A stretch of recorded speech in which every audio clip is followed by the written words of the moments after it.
13 years ago, I found myself in Belize. I was working in the bush growing food with 2 local farmers. There was no electricity, no Wi-Fi. I don't know if Facebook is that old or not. But there was no connection, right? We were disconnected from the source, from the market. We produced organically all the food we needed and more. We drank from the same stream that we washed and bathed our clothes in. But as a Puerto Rican Jew from New York, I wasn't that good at hunting. And one day I got hungry. I went to the nearest farm, which was in the nearest village, which was about an hour and a half walk away. It was there, bartering over some chickens, where I heard screaming. I ran over there to see what was going on, and I saw a man about my age today holding his son in his arms. His son's body was limp and pale. His son had drinking the pesticides that his father used on his farm and passed away. I had never seen the implications of an industrial agriculture model as much as I did that day.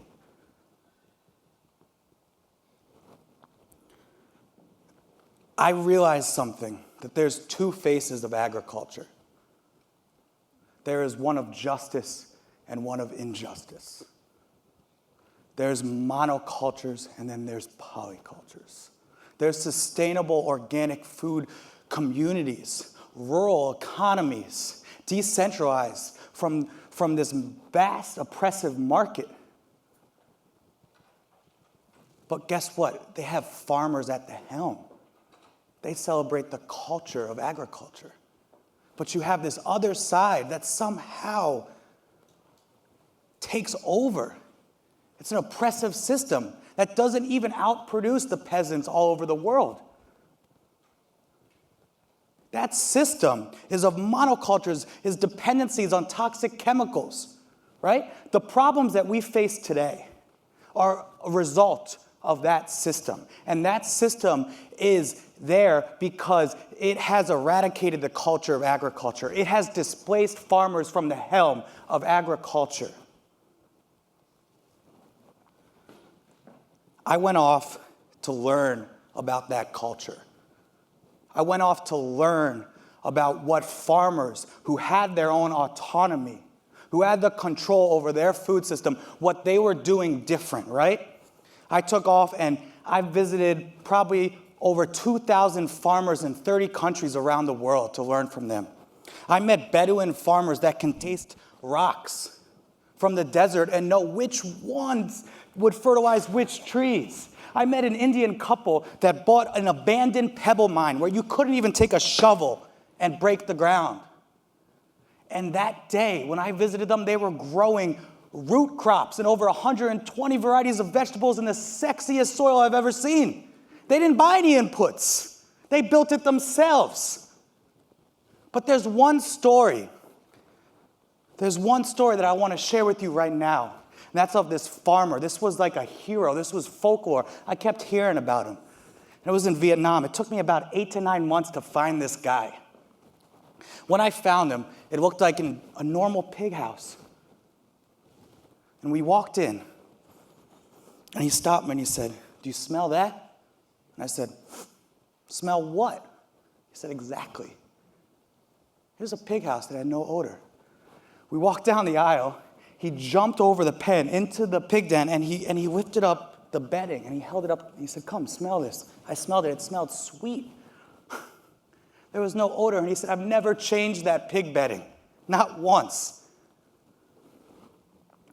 What had happened was that farmer buried rice in different microclimates around his farm, by the river, in the forest, in the pasture. He buried this rice, came back 10 days later to find the mold, right? A microorganism population that he cultivated, mixed with warm water and molasses and lactobacillus, a culture from milk, and created this kind of Caligula-like microorganism soup.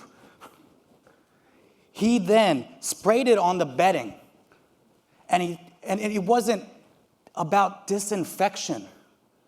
It wasn't about clean meat like in a petri dish. This was about co-infection, right? The bedding became alive and broke down the manure, the feces, the urine. There was no more runoff.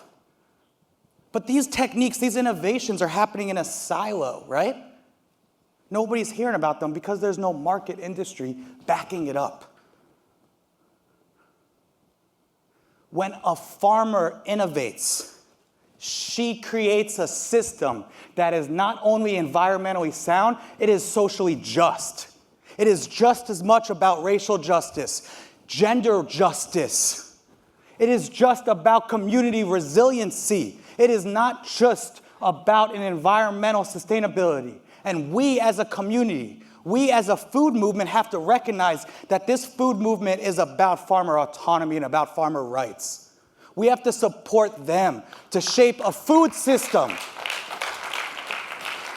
If I see one more picture about the future of the food movement and it is void of the 1.5 billion landless peasants, traditional, indigenous, small family farmers, that is bullshit. That is not a food system I want to be part of. We cannot displace the masses of this population that is humbly producing our food. We cannot fail to connect the social justice with the environmental justice, because true environmental resiliency is about community resiliency, is about strong communities that innovate together. So what do we do? What do we do to change this? A, we start by acknowledging the roles that farmers, peasants, and the landless and the family farmers play in our society. We demand their inclusion in academia research. We demand their inclusion in policy. Second, we support systems that support them in their capacity. It's not about us changing the food system. Guys, step back. It's about them. And we need to support them. And fill to the rim of the food movement right here. Let me ask a question. How many of you have ever asked a farmer how you can help them in their capacity change the food system? Instead, you want to assume that you have the solutions. We want to empower consumers to transform the food system more than the farmers, more than the producers. Finally, we need to stop dividing and ignoring the community that we say we stand for. If we should have learned anything this week, it is that you cannot ignore a community that you supposedly speak for, right? Farmers, farmer justice, farmer rights, whether it's a smallholder farmer in Zimbabwe being pushed off their land or an Arkansas chicken farmer under contract with Tyson, guess what? They don't have autonomy. They have no control. Let's start by changing that and see what we get. Because right now we have a food system that overproduces. 10.5 billion people can be fed by our food system, but still, in a population of 7 billion, 1.2 billion go to bed hungry. 70% of them are farmers. 70% of the hungry are the ones growing our food, stuck in a model which exports their food.